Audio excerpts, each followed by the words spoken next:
dengan konfirmasi dengan Pak Quraisy itu juga saya katakan ini kan di banyak sekali ayat yang menyatakan bahwa nanti pada akhirnya mah semua agama ini kan buatan Tuhan semua. Tak ada di dunia bukan buatan Tuhan. Ada nggak sesuatu yang terjadi tidak dibuat Tuhan? Ada. Nasrani siapa bikin? Yahudi yang bikin. Hindu, Buddha, Sunda Wiwitan, Kejawen, Abangan, semuanya buatan Tuhan kok. Kenapa dibuat begitu? Ya sengaja biar rame. Namanya nggak boleh. Nah lalu pada akhirnya nanti bagaimana? Yang selamat siapa? Allah mengatakan innalladzina amanu walladzina hadu wassabiuna wan nasara wal majus walladzina asyraku, orang yang beriman, Yahudi, Paseban, Nasrani, Majusi, orang-orang yang menyembah berhala. Mana yang selamat? Innallaha yafsilu bainahum yaumal qiyamah. Allah yang menentukan siapa yang selamat di antara mereka nanti di hari kiamat, bukan sekarang. Bukan kamu yang menentukan. Neraka, memangnya kamu Tuhan? Oke? Allah sengaja bikin umat berbeda-beda. Wa ja'alnakum syu'uban wa qabaila lita'arufu. Bikin berbagai macam suku, berbagai macam agama untuk bekerja sama, silakan.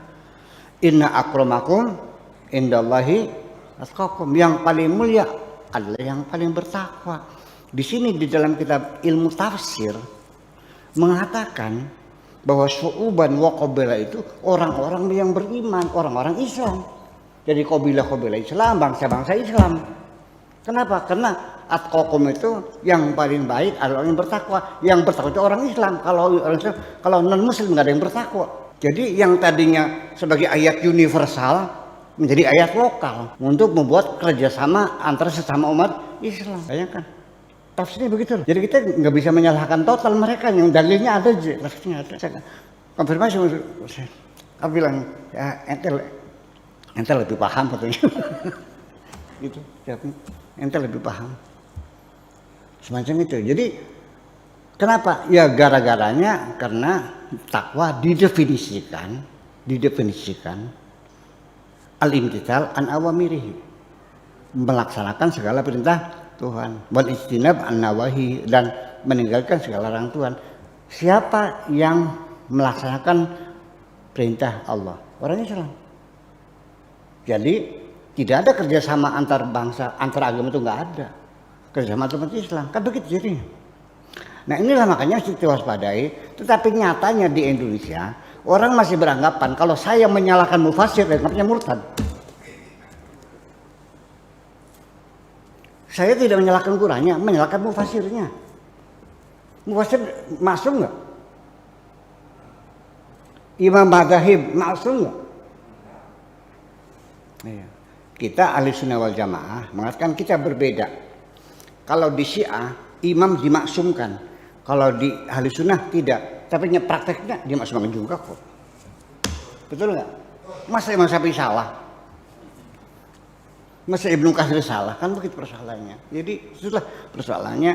Jadi ini fi dilal Quran ini salah satu tafsir yang menjadi mimbar politiknya Said Qutb.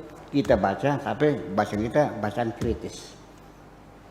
Kalau di pondok mah kalau saya kitab diyakini benarnya ya. Boleh dijelaskan ke kitab kuning? Enggak boleh ya? Itu salah. Oke, makasih gitu aja. Saya pernah berdialog dengan satu orang doktor dari UIN, gitu kan. Habis khutbah Jumat, dia khutbah Jumat bahas tentang Al-Baqarah 120. A'udzubillahi minasyaitonir rajim, walan tarda ankal yahud walan nasara hatta tattabi millatahum. Kalian Allah mengatakan tidak akan pernah Yahudi Nasrani ya ridho sampai kalian mengikuti agama mereka. Agama kamu hai Muhammad dan pengikutmu akan terus dikejar oleh Yahudi Nasrani sampai kalian mengikuti agama mereka. Dicari 1001 jalah supaya kalian meninggalkan agama kalian. Pertama dia jelaskan Yahudi itu siapa, Nasrani itu siapa, masih bokeh lah. Tapi di tengah-tengah khutbahnya dia bilang, tapi kita tidak boleh mengaku masuk surga sendiri. Karena siapa saja berbuat baik bisa masuk surga. Wah ini luar biasa kalimat ini nih. Dia turun dari mimbar habis khutbah Jumat, saya datangin.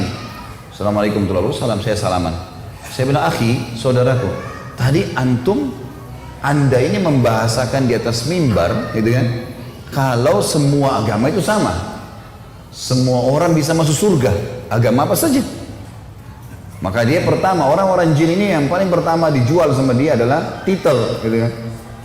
Anda ini siapa? Titelnya apa? Pertanyaan begitu sama saya. Saya bilang, saya Khalid Basalamah, nggak usah tanya titel, saya nggak jauh dari Anda kok. Nah, waktu itu saya lagi disertasi S3 gitu kan. Saya bilang bukan masalah jual titel di sini. Saya mau tanya pendapat Anda pribadi. Anda seorang doktor dalam Islam kan? Ngajar di UIN. Itu di Makassar masih IAIN. Ngajar di IAIN ya. Iya. Baik. Anda pasti tahu lah. Tidak usah datangkan untuk saya rujukan. Saya tidak butuh referensi. Nggak usah sebutin dari kitab ini, dari buku, nggak usah. Anda pribadi sudah doktor dalam Islam pasti tahu bahasa Arab. Kalau enggak maka makin sulit untuk dikatakan doktor gitu kan. Pasti ngerti bahasa Arab. Bagaimana pendapat Anda pribadi? Tidak usah datangkan buku apapun, tidak usah buku tafsir, tidak usah pendapat ulama Anda pribadi. Firman Allah dalam surah Bayyinah. Anak-anak TPA Muslim hafal tuh. A'udzubillahi minasyaitonirrajim. Innal ladzina kafaru min ahlil kitabi wal musyrikina. Lanjutannya apa? Enggak ada yang hafal. Wajar kita kalah. Innal ladzina kafaru min ahlil kitabi wal musyrikina fi nari jahannam khalidina fiha. Kata Allah, sesungguhnya telah kafir ahli kitab, Yahudi dan Nasrani. Nggak boleh ragu dengan itu. Allah mengatakan, dan orang-orang musyrik, penyembah-penyembah berhala, dan mereka akan kekal dalam api neraka kalau mereka meninggal dengan keyakinan itu. Allah yang bilang, Allah bilang mereka kafir, Anda bilang bukan. Coba berikan pendapat, dia nggak bisa ngomong. Terus saya bilang lagi, bagaimana pendapat Anda pribadi dengan hadis Nabi Muhammad SAW, riwayat Imam Muslim. Hadis sahih kata Nabi, tidak ada seorang pun dari Yahudi, Nasrani, Majusi ini penyembah api, penyembah berhala, yang mendengarkan saya diutus menjadi Nabi, lalu tidak beriman pada risalah yang saya bawa, kemudian meninggal dalam keyakinan itu, kecuali masuk neraka. Bagaimana pendapat Anda dengan ini? Tidak bisa ngomong dia cuma bilang, lalu bagaimana perasaan mereka kalau kita ucapkan itu? Saya ketuk lantai masjid, saya bilang ini bukan masalah perasaan saudaraku, ini masalah keyakinan. Anda menyebarkan keyakinan yang salah. Kalau semua agama sama, saya sama Anda pindah Nasrani aja enak, nyanyi-nyanyi seminggu sekali masuk surga. Hah? Ngapain jadi muslim banyak haramnya?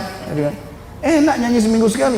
Buat dosa 50 tahun datang ngaku depan pasturnya, disiramin air masuk surga. Enak benar itu. Ngapain jadi muslim? Susah. Akhirnya ada satu marbot masjid sempat membawa dia dibawa ke ruangan masjid yang lain. Tapi subhanallah, bayangkan orang-orang seperti ini di tengah-tengah umat Islam marah mengendorkan kita dari agama.